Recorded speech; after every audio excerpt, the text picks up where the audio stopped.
En el año 531, en las calles de Barcino, el rey visigodo Amalarico no cayó ante una espada franca, sino ante las de su propia guardia personal.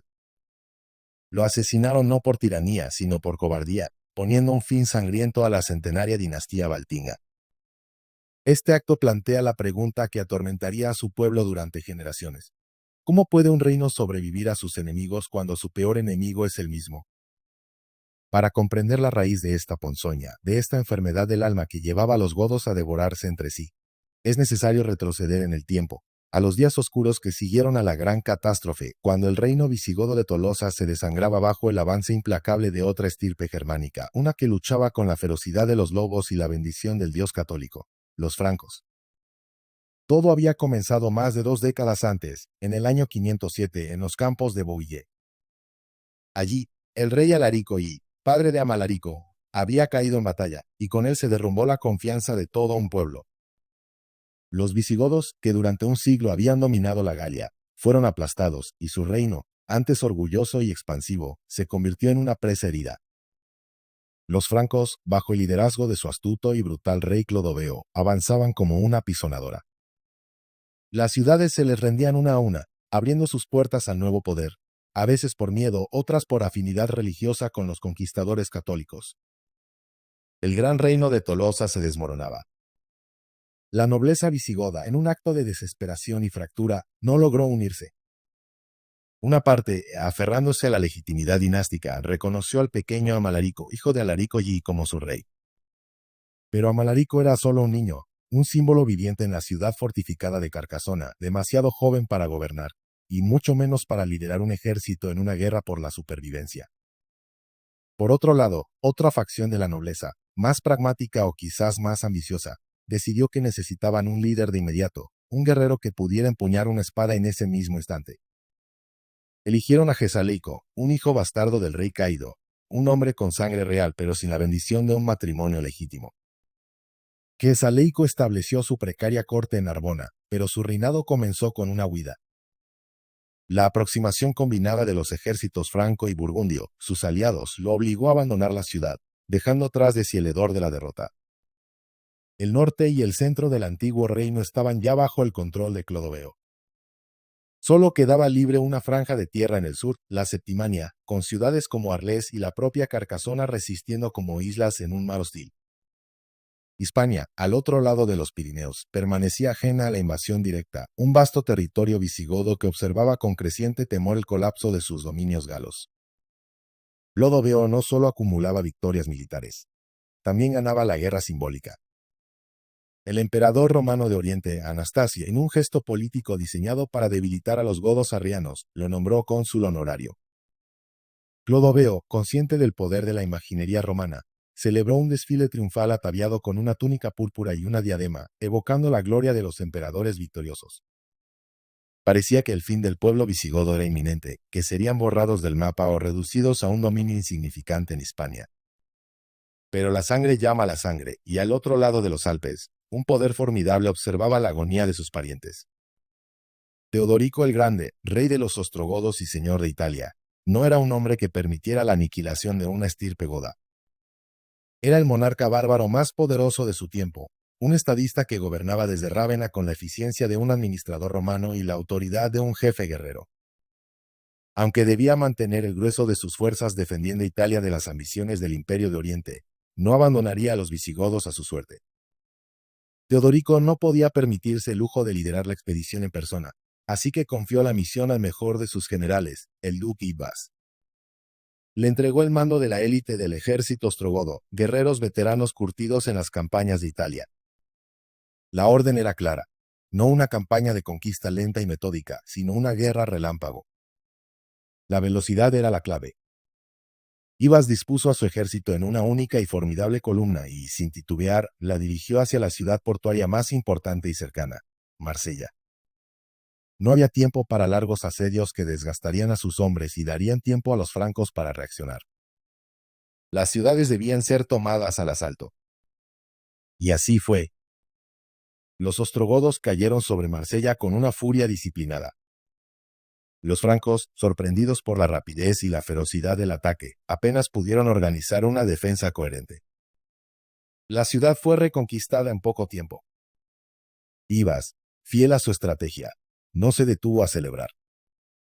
Dejó una guarnición suficiente para asegurar la plaza y partió raudo hacia su siguiente objetivo, Aviñón, que también había caído en manos enemigas. La historia se repitió. La ciudad fue tomada, otra guarnición quedó establecida y el ejército de Ibas, moviéndose con una celeridad que parecía sobrenatural para sus enemigos, se dirigió a liberar Arles. Arles no era una ciudad cualquiera. Había sido la capital de la prefectura de la Galia en los últimos días del Imperio Romano de Occidente, un símbolo de poder y prestigio. En ese momento, estaba sometida a un duro asedio por una coalición de tropas francas y burgundias. La llegada de los ostrogodos fue una sorpresa devastadora para los sitiadores.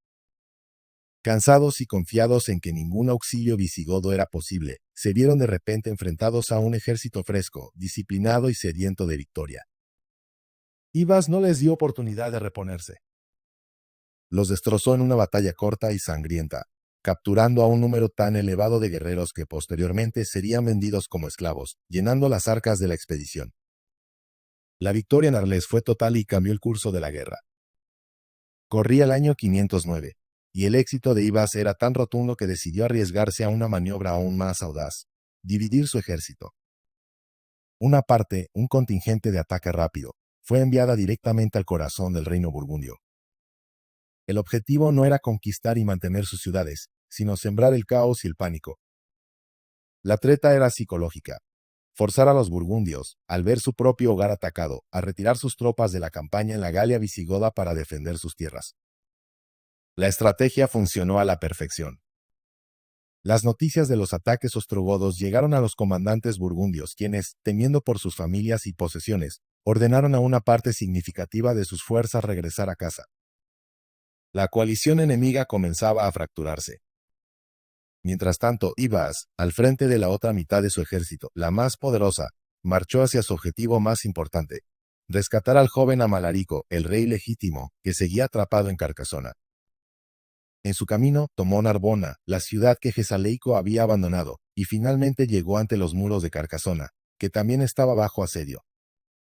La liberación de la ciudad y del joven rey garantizó, por el momento, la continuidad del linaje baltinga y del propio reino visigodo.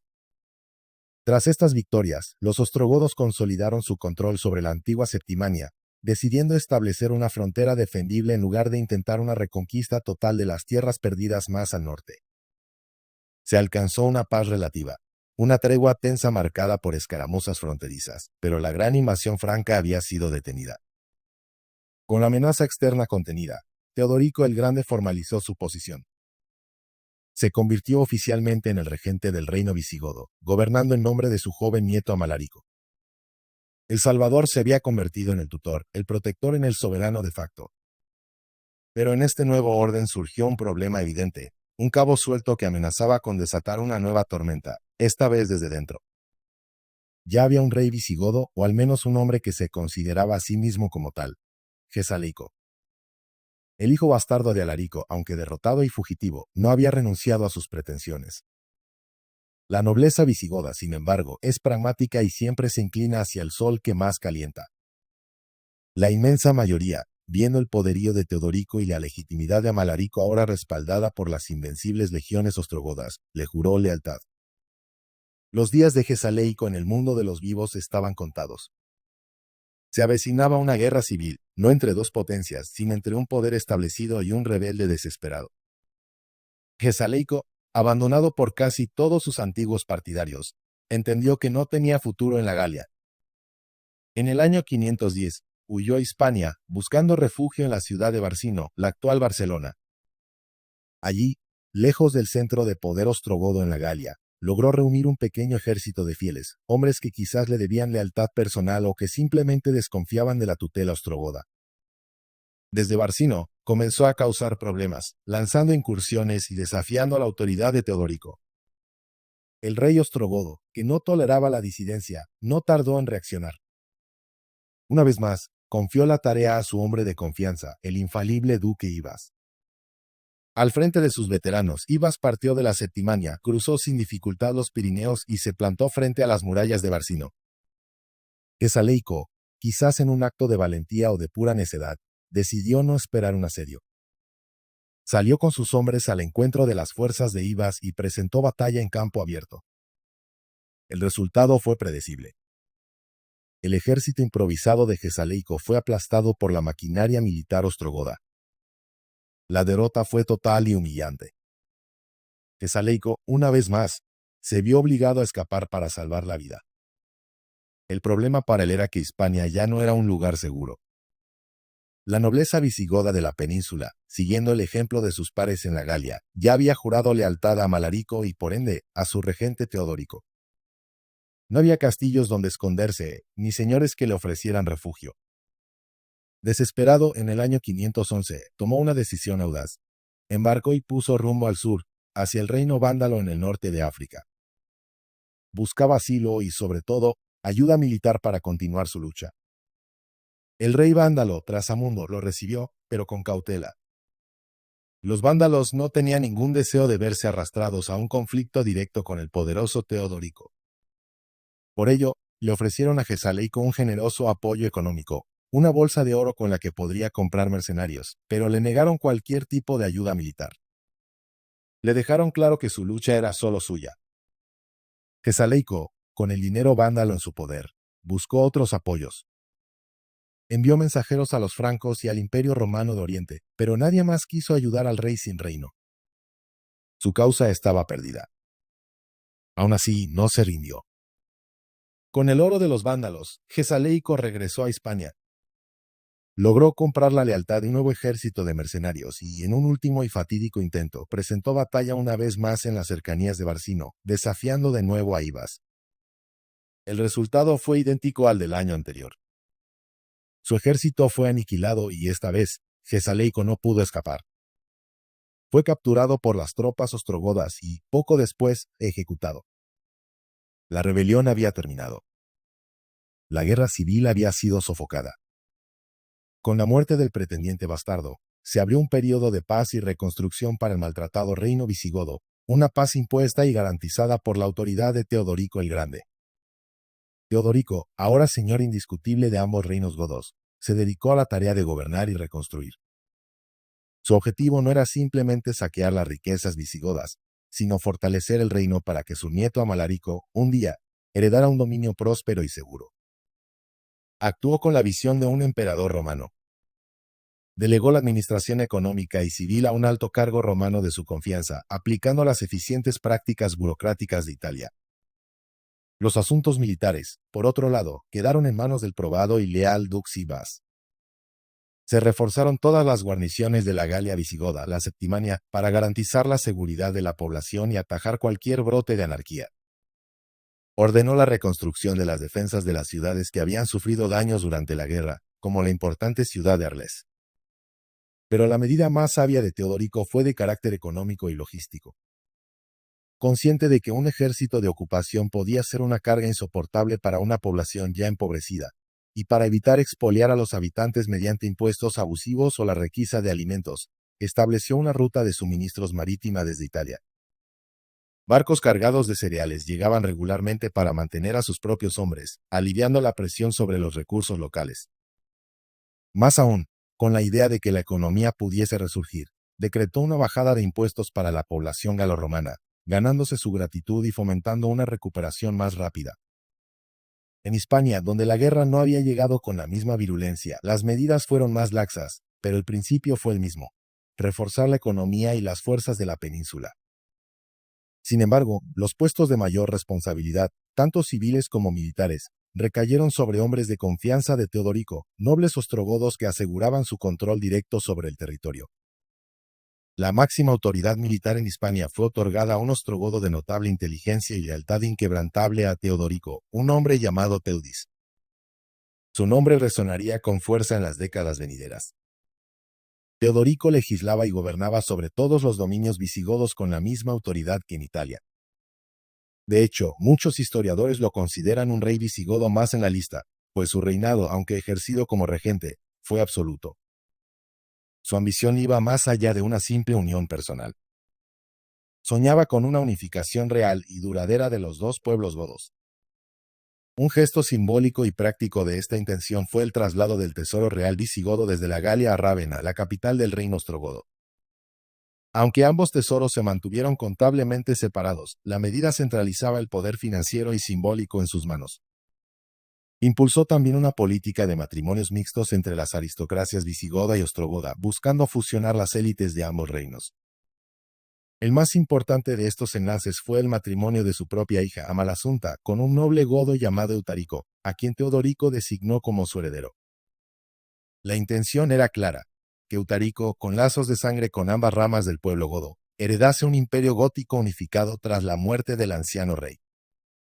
Pero los planes de los hombres, por muy grandes que sean, a menudo son desbaratados por el destino. El gran proyecto de Teodorico se vio truncado por una muerte inesperada. No la suya, sino la de su heredero. En el año 523, Eutarico murió, probablemente por causas naturales. El sueño de una sucesión pacífica y una unificación dinástica se desvaneció.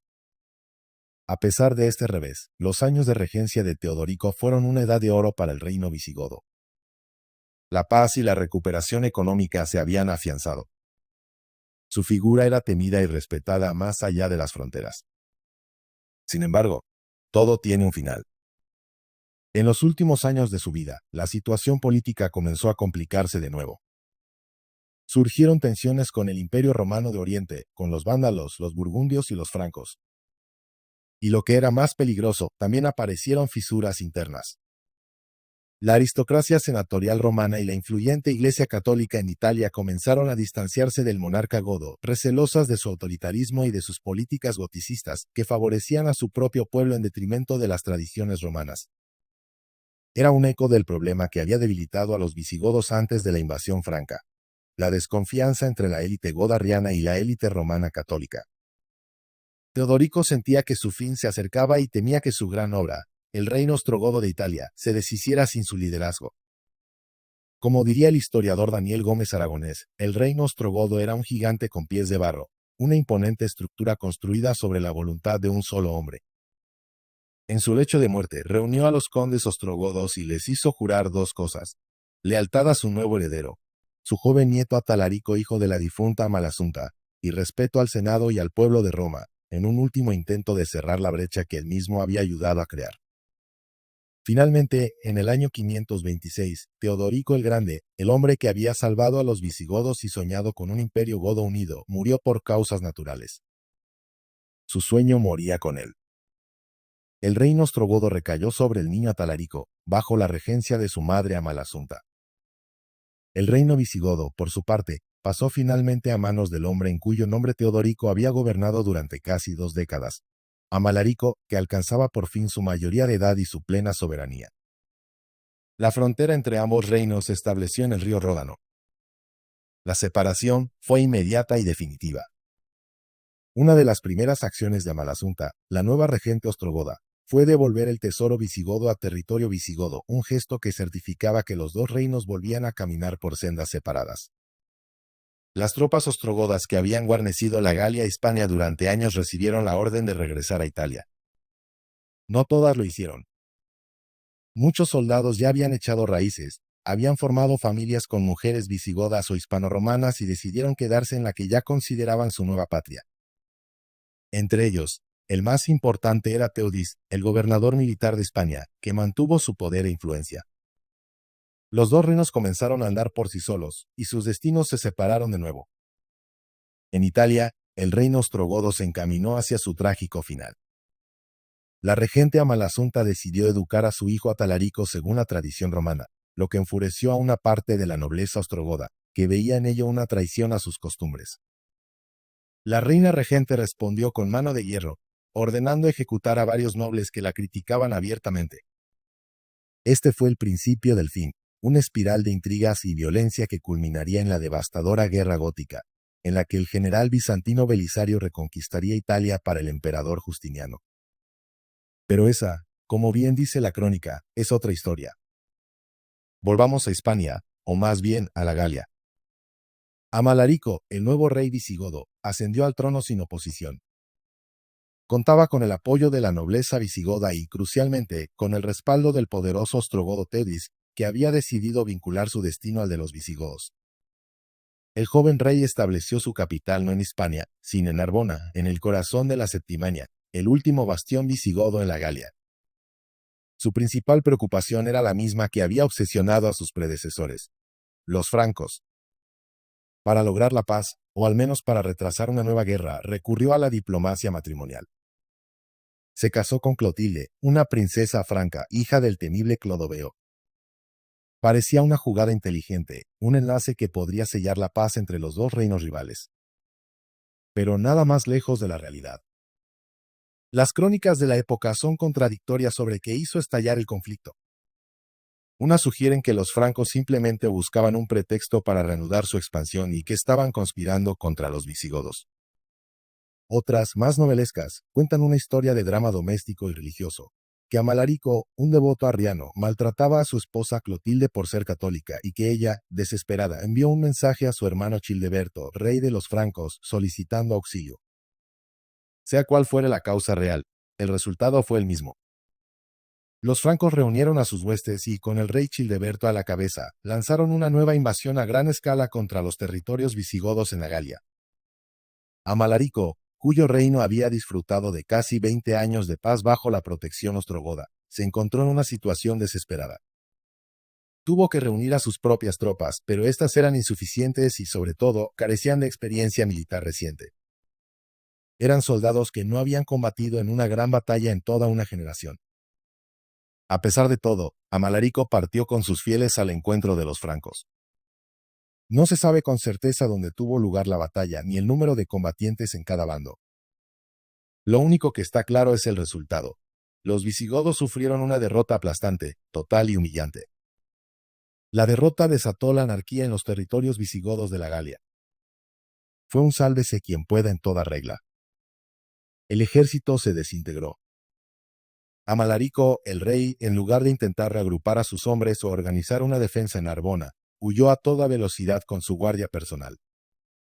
Cruzó los Pirineos y buscó refugio en Hispania, concretamente en la ciudad de Barcino. Allí, atemorizado, consumido por el pánico ante la posibilidad de que los francos decidieran cruzar los Pirineos y continuar la invasión, tomó la decisión que sellaría su destino. Reunió a sus leales, a los hombres de su guardia que habían huido con él, y les propuso un plan: coger todo el tesoro real que habían logrado salvar y partir en barco hacia África, buscando quizás refugio en el reino vándalo, como había hecho Gesaleico años antes. Al escuchar la propuesta, sus propios hombres sintieron una oleada de vergüenza y furia. Su orgullo como guerreros godos fue herido de muerte. Habían sido derrotados, sí, pero la idea de huir como ladrones con el tesoro, abandonando su reino y a su pueblo a merced de los francos, era una deshonra insoportable. En ese momento, en las calles de Barcino, la lealtad se quebró. Las espadas que debían proteger al rey se volvieron contra él. Los guardias personales de Amalarico lo rodearon y lo asesinaron. Con su muerte ignominiosa, no solo terminaba un reinado desastroso, sino que se extinguía la dinastía Baltinga, el linaje de Alarico y, que había guiado al pueblo visigodo durante más de un siglo, desde el saqueo de Roma hasta su asentamiento en la Galia. La noticia de la muerte del rey y del colapso total del ejército se extendió como la pólvora. Para los visigodos que aún vivían en la Galia, el futuro se volvió negro. Al ver que los francos avanzaban sin oposición y que no existía ninguna posibilidad de que el reino visigodo recuperara sus territorios, tomaron una decisión drástica. Se inició una migración masiva.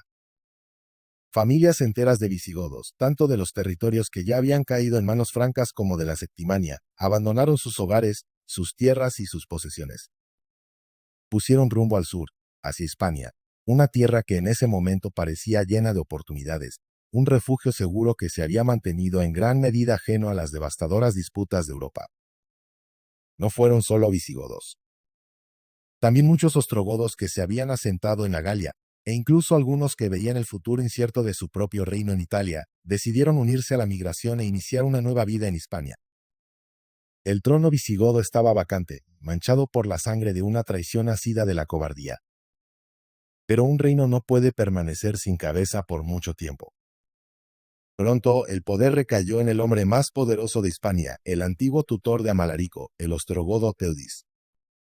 Su ascenso fue natural, casi inevitable. Teudis no era un simple noble.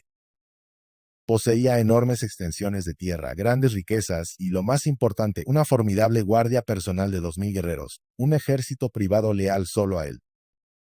Los cronistas de la época lo describen como un hombre inteligente, pero también como un dictador. Sea como fuere, Teudis era consciente del estado deplorable de su nuevo reino y actuó en consecuencia, con un pragmatismo frío y calculador. En primer lugar, descartó cualquier intención de recuperar los territorios perdidos en la Galia. Sabía que la maquinaria militar visigoda estaba en ruinas y que cualquier intento de enfrentarse a los victoriosos francos sería un suicidio. Fue una decisión dura, que golpeó el orgullo visigodo, pero nadie se opuso. Entendían que era momento de remar juntos, de sobrevivir. Su política se volvió eminentemente defensiva. Reforzó las guarniciones en la Septimania, el último pedazo de tierra gala que les quedaba, y en todos los pasos que cruzaban los Pirineos para sellar la frontera norte. Del mismo modo, decidió no involucrarse en las grandes guerras que el emperador Justiniano estaba librando en el Mediterráneo. El reino visigodo no participó ni en la guerra vándala, que destruyó el reino de África, ni en la sangrienta guerra gótica en la que Belisario conquistaría Italia. Teudis sabía que no podía enfrentarse tampoco al Imperio Romano de Oriente.